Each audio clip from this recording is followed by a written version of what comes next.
আসসালামু আলাইকুম প্রিয় দর্শক, কেমন আছেন সবাই? আশা করি অনেক ভালো আছেন। তো খামার সম্পর্কে 12টি বিষয় নিয়ে আজকে আমি মোহাম্মদ সজীব হোসেন আপনাদের সামনে চলে আসছি। তো আশা করি আপনারা ধৈর্য সহকারে আজকের এই ভিডিওটি দেখবেন।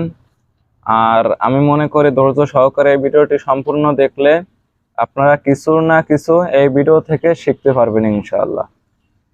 তো চলুন ভিডিওটি বেশি লম্বা না করে মূল কথায় চলে যায়। তো প্রিয় দর্শক, খামার নিয়ে যে 12টি বিষয় আজকে আপনাদের সামনে আমি হাজির করেছি, সেই 12টি বিষয়ের 1 নম্বর যে বিষয় সেটা হলো আদর্শ ঘর নির্মাণ করা। আপনি যদি একটি আদর্শ ঘর নির্মাণ না করেন তাহলে সর্বপ্রথম আপনাকে আদর্শ ঘর নির্মাণ করতে হবে। আর আদর্শ ঘর যদি নির্মাণ না করেন তাহলে আপনার মুরগি প্রথমে একটি ঘা খেয়ে যাবে। কারণ মুরগি পালনের ক্ষেত্রে আদর্শ ঘর খুব গুরুত্বপূর্ণ। আর এই আদর্শ ঘরের বৈশিষ্ট্য হলো আপনার পূব পশ্চিম লম্বালম্বি হবে, আর এক কথায় পূর্ব পশ্চিম লম্বা হবে। আর খামারের দৈর্ঘ্য আপনি যত দিয়ে পারেন, কিন্তু প্রস্থ সর্বোচ্চ 25 ফুট হওয়া লাগবে। এর বেশি হলে সমস্যা বেশি হবে না, তবে 25 ফুটের ভিতরে প্রস্থ হওয়া ভালো। আর আপনি লম্বা যতটুকু দিয়ে পারেন। তো এটা হলো আদর্শ ঘর নির্মাণের বৈশিষ্ট্য। আর আদর্শ ঘর নির্মাণের ক্ষেত্রে আপনি মেঝে থেকে ঘরের উচ্চতা 8 থেকে 9 ফুট দিবেন, তাহলে খামারে পর্যাপ্ত পরিমাণ আলো বাতাস প্রবেশ করবে। দ্বিতীয় নাম্বার, মানসম্মত বাচ্চা। আপনার বাচ্চা হলো মুরগি পালনের ক্ষেত্রে অন্যতম একটি দিক। কারণ আপনার বাচ্চা থেকেই যত ভাইরাস যত সমস্যা চলে আসে। আপনার যদি বাচ্চা ঠিক থাকে, বাচ্চা 100% মানে সুস্থ থাকে, তাহলে পরবর্তীতে আপনার বেশি রোগ অথবা ভাইরাস লাগার সম্ভাবনা কম থাকে। তো আপনারা সব সময় সঠিক মানে পর্যবেক্ষণ করে যাচাই বাছাই করে এ গ্রেডের মানসম্মত বাচ্চা কেনার চেষ্টা করবেন। তো তৃতীয় নাম্বার যেটা, সেটা হলো বাচ্চা বোর্ডিং করা। আপনার বোর্ডিং এ আরেকটি সমস্যা, বোর্ডিং যদি ভালো না হয়, বোর্ডিং থেকে বিভিন্ন ভাইরাস বিভিন্ন রোগ আপনার বাচ্চায় লেগে গেলে ওই বাচ্চাগুলো ভবিষ্যতে ক্যাট হওয়ার সম্ভাবনা বেশি থাকে। বাচ্চার ওজন আসতে চায় না, আরো বিভিন্ন সমস্যা দেখা যায়। তো আপনারা মানসম্মত বাচ্চা তো কিনবেন, আর সাথে খুব ভালো করে বোর্ডিং করবেন। মানে বোর্ডিং এ আপনাদের সব সময় খেয়াল রাখতে হবে। কারণ বোর্ডিংটি যদি ভালো না করেন তাহলে তো বললামই কি সমস্যা হবে। তো বোর্ডিং কিভাবে করবেন সেটা আজকের ভিডিওতে আলোচনা করে ভিডিওটি লম্বা করতে চাচ্ছি না। আপনারা ইউটিউবে গিয়ে সার্চ করলেই পেয়ে যাবেন বোর্ডিং কিভাবে করতে হয়, বোর্ডিং করার নিয়ম, অথবা আমার চ্যানেলে বোর্ডিং কিভাবে করতে হয় পেয়ে যাবেন। এবং আমার ডিসক্রিপশন বক্সে কিছু গুরুত্বপূর্ণ ভিডিও দেওয়া থাকবে, আপনারা ওখান থেকে গিয়েও দেখতে পারেন। তো 4 নাম্বার যে বিষয় সেটা হলো সঠিক সময়ে ভ্যাকসিন করা। আপনার অন্যান্য ঔষধ খাওয়ান আর না খাওয়ান, ভ্যাকসিন আপনাকে করতেই হবে। কারণ ভ্যাকসিন যদি সঠিক সময়ে না করেন তাহলে অনেক ভাইরাস, যেমন রানীক্ষেত, গাম্বুরো, আরো কিছু ভাইরাস আছে, আপনার খামারে একবার লেগে গেলে ওই চালানে আপনার মানে লাভ হওয়ার সম্ভাবনা থাকবেই না বলে মনে করা যায়। তো সেক্ষেত্রে আপনারা অবশ্যই সঠিক সময়ে টিকা দিবেন, অথবা ভ্যাকসিন যাকে বলে সঠিক সময়ে ভ্যাকসিন দেওয়াই লাগবে। তো এই ভ্যাকসিন সঠিক সময় বলতে কোন সময়কে বোঝায়? ব্রয়লার মুরগির ক্ষেত্রের কথাটি বলছি। ব্রয়লার মুরগির বাচ্চার বয়স যখন 5 অথবা 4 দিনেও দিতে পারেন, তবে আমার মতে 5 দিনে দেওয়াই ভালো। আমিও 5 দিন বয়সেই মুরগিকে আর কি ভ্যাকসিন দিই। তো 5 দিন বয়সে আপনি রানীক্ষেত ভ্যাকসিনটা করবেন, এবং মুরগির বয়স যখন 8 দিন থাকবে অথবা 8 থেকে 10 দিন এর ভিতরে গাম্বুরো ভ্যাকসিনটি করবেন। এবং মুরগির বয়স যখন 14 থেকে 16 দিন এর ভিতরে গাম্বুরো বুস্টার ডোজ অথবা গাম্বুরো যে দ্বিতীয় ভ্যাকসিনটা আছে এটি করবেন। আর আম, যখন 19 থেকে 22 দিন বয়স থাকবে মুরগির, এর ভিতরে রানীক্ষেত যে দ্বিতীয় ডোজটি আছে অথবা বুস্টার ডোজ রানীক্ষেত একটি ভ্যাকসিন করে দিবেন। তাহলে আপনার মুরগির ভাইরাসের যে সম্ভাবনাটি ছিল এটি থেকে আপনার মুরগিগুলো রক্ষা পাবে। তো সঠিক সময়ে অবশ্যই অবশ্যই আপনাকে মুরগিকে ভ্যাকসিন দিতে হবে। তো 5 নাম্বার যে বিষয় সেটা হলো খামার পরিষ্কার পরিচ্ছন্নতা। শুধুমাত্র মুরগির ক্ষেত্রে যে এটা সেটা কিন্তু নয়, এটা সম্পূর্ণ সবকিছুর ক্ষেত্রে।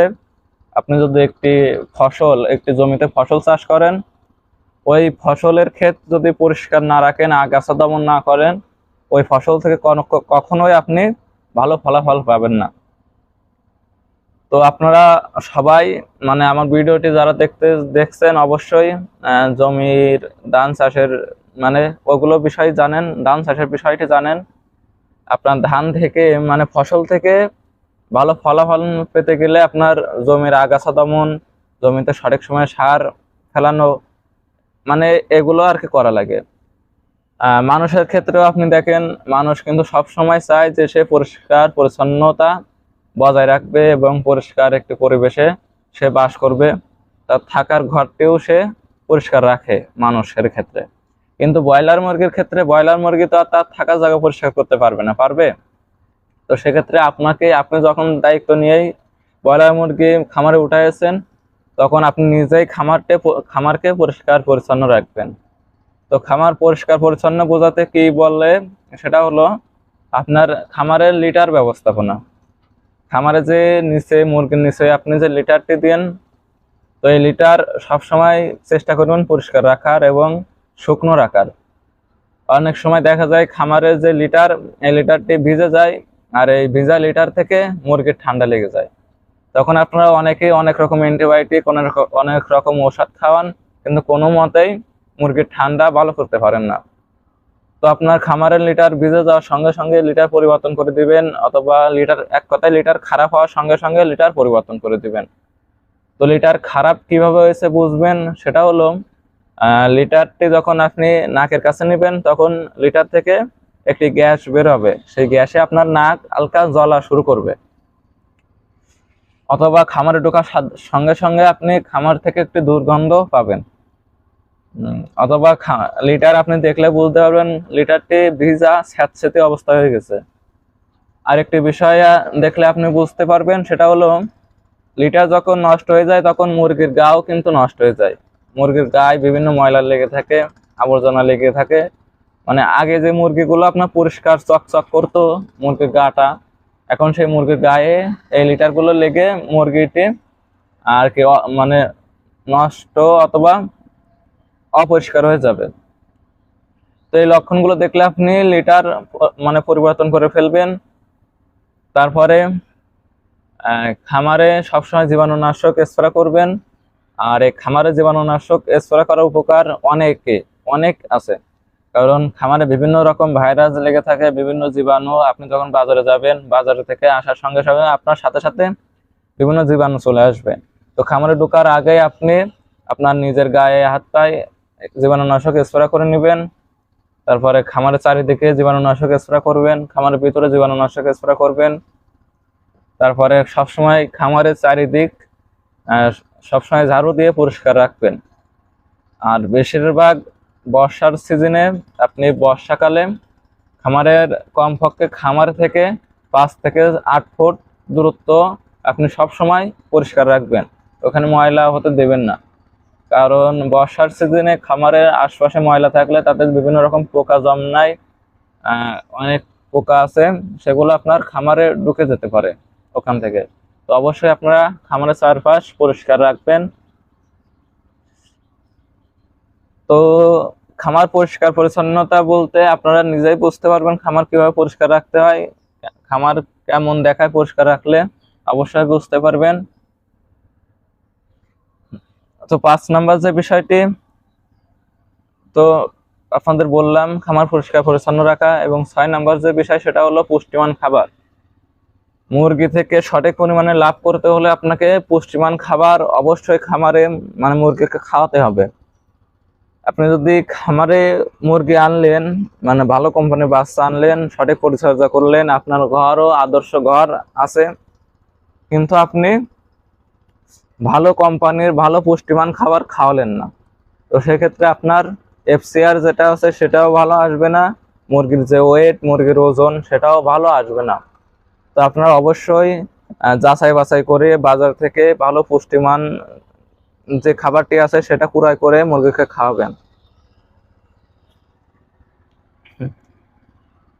তো 6 নাম্বার যে বিষয় সেটা হলো, 7 নাম্বার যে বিষয় সেটা হলো নিরাপদ পানি। আপনার মুরগি থেকে ভালো ওয়েট পেতে হলে, মুরগিকে সুস্থ রাখতে অবশ্যই নিরাপদ পানি খাওয়াবেন।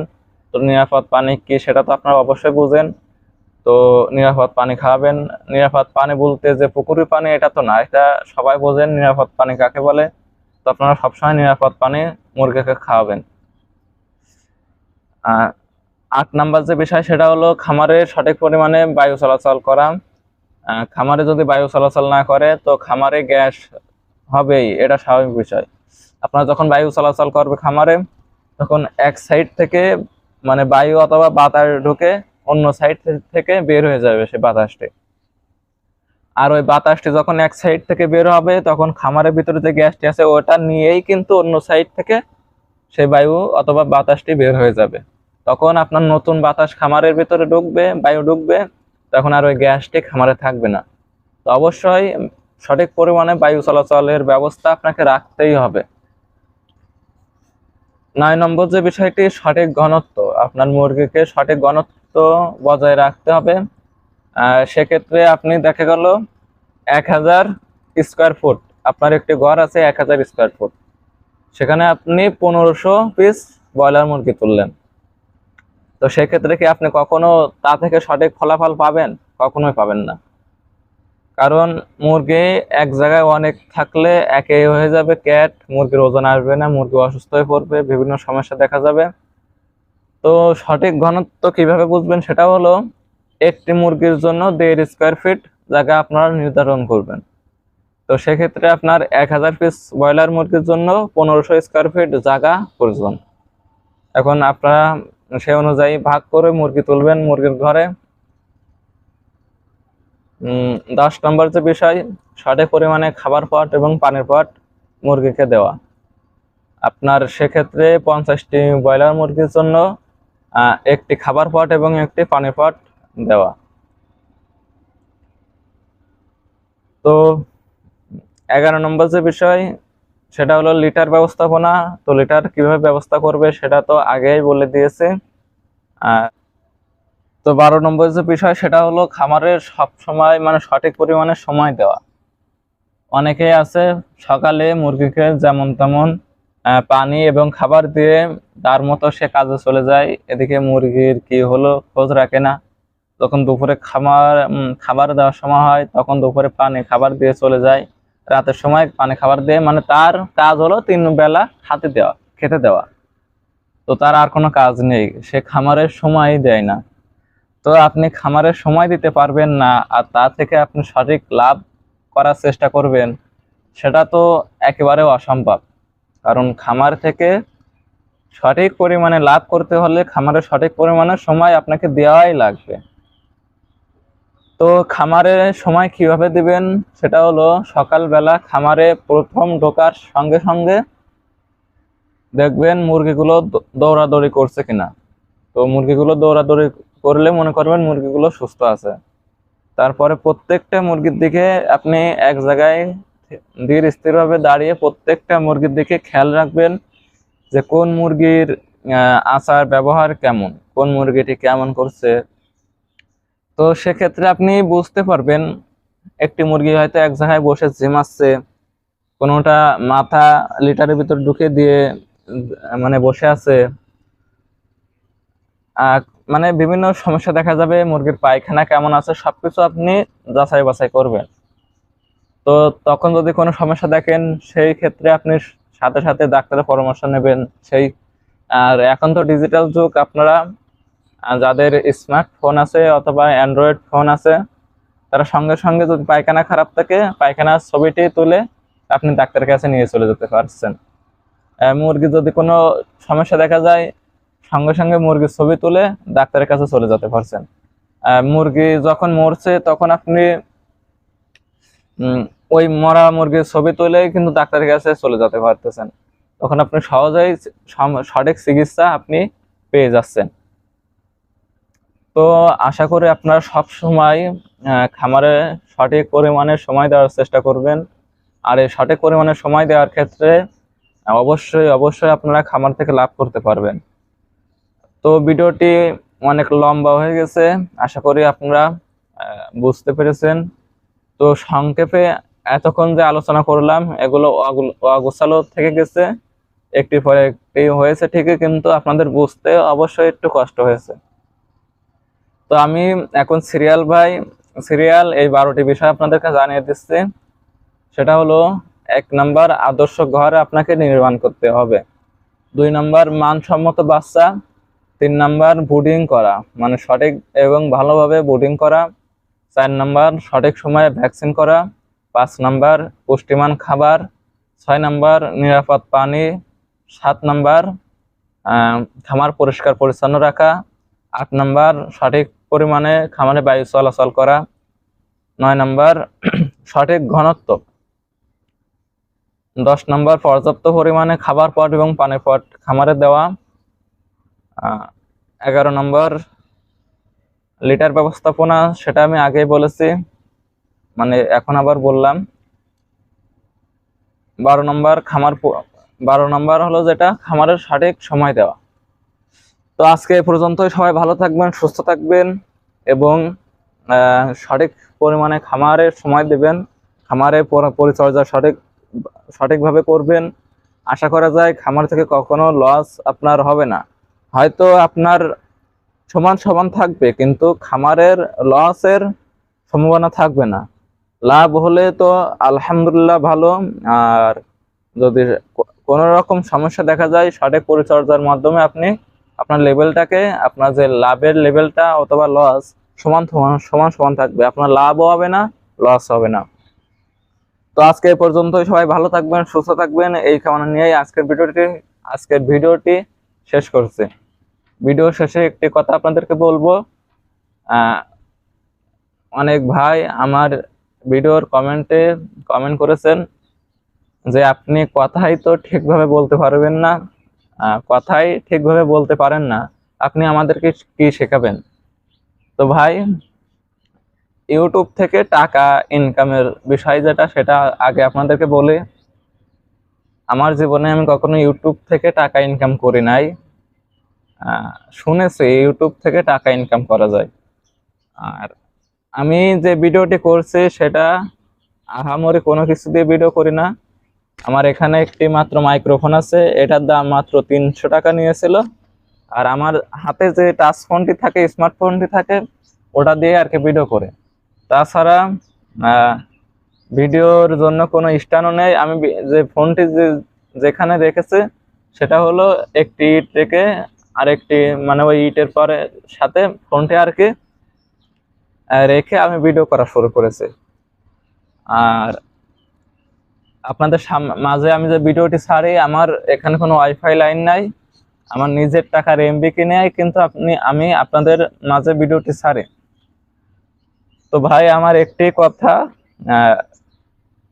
হ্যাঁ আপনাদের কথা ঠিক আছে যে আপনার কথাই তো ভালোভাবে বলতে পারেন না, আপনি আমাদেরকে কি শেখাবেন? তো আমি ভালো মন নিয়েই কিন্তু আপনাদেরকে কিছু, আমি যতটুকু জানি ততটুকু আপনাদেরকে শেখানোর চেষ্টা করেছে। এখন আপনাদের সবার উদ্দেশ্য করে বলছি না, আপনাদের যাদের আমার ভিডিওটি ভালো লাগে শুধুমাত্র তারাই আমার ভিডিওটি দেখবেন। কারণ আমার যে বয়স, এই বয়সে আল্লাহর ইসলামে ভালো টাকায় ইনকাম করি এই খামার থেকে। আর আমার খামারে অনেক টাকায় আমি খরচ করে ফেলেছি। আপনারা আমার পিছনে দেখতে পাচ্ছেন সব কলম করে তোলা, মানে সব এগুলো যা দেখতে পাচ্ছেন সব কলম লিন্টন দেওয়া, মানে খামারের পিছে দেখেন আপনারা যা সব কিছু কিন্তু কলম দিয়ে করা। খামারের নিচে ঢালাই দেওয়া, অনেক টাকা খরচ হয়ে গেছে। তো ইউটিউব থেকে কেমন ইনকাম হয় এটা আমি জানি না। তো মানে এটা আর কি আমি যে কাজ খামারে করি সেটা আপনাদেরকে জানানোর চেষ্টা করি। এখন আপনাদের ভালো লাগলে দেখবেন, ভালো না লাগলে দেখার দরকার নেই। ফালতু কমেন্ট আমার ভিডিওর কমেন্ট বক্সে করবেন না। হয়তো আমার যে ভুলটি হবে সেটা আপনারা ধরাই দিতে পারবেন। মানে কমেন্ট আপনাদের তো এটা ইচ্ছা, যার যা মন সেই কমেন্ট করবেন, কিন্তু এতে করে মানুষের মন ভেঙে যায়। যখন একটি মানুষের ভিডিওতে অথবা যাই হোক তার কাজে একটি খারাপ মন্তব্য করেন, তখন সেই লোকের মনটাই কিন্তু ভেঙে যায়, কারণ তখন তা বাদেও একটি লজ্জায় পড়ে যায় সে। আপনি যখন আমার ভিডিওটি মানে কমেন্ট করেছেন যে আপনি তো ভালোভাবে কথাই বলতে পারেন না, আমাদের শেখাবেন কি, তখন একটু আঘাত পেয়েছিলাম যে আমি তো আসলে ভালো কথা বলতে পারি না, এখন আমি আপনাদেরকে কি শিখাবো। এটি আমার মনের ভেতরে কিন্তু হয়েছিল, তারপরেও আমি থেমে নাই, কারণ যতটুকুই একজন হলেও আমার ভিডিও থেকে কিছু শিখতে পারবে, সে একজনই শিখুক, আমার সবার শেখানোর দরকার নাই। তো ভিডিওটি ফালতু লম্বা হয়ে যাচ্ছে, আজকে এ পর্যন্ত। সবাই ভালো থাকবেন, সুস্থ থাকবেন, এই কামনা নিয়ে আজকে ভিডিওটি শেষ করছি। এবং আমি কিছুদিনের মধ্যেই খামারে মুরগি তুলবো। আপনারা আমার সঙ্গে, যাদের ইচ্ছা হবে তারা আমার সঙ্গে থাকতে পারেন। এবং আমি এই ব্যাচে 600 মুরগি তুলবো, এবং এই 600 মুরগিতে কি কি পরিচর্যা করব সবকিছু আপনাদের সামনে তুলে ধরবো ইনশাল্লাহ। তো আজকে এ পর্যন্ত, সবাই ভালো থাকবেন, সুস্থ থাকবেন, এই কামনা নিয়ে আজকের ভিডিওটি শেষ করছি। ধন্যবাদ সবাইকে।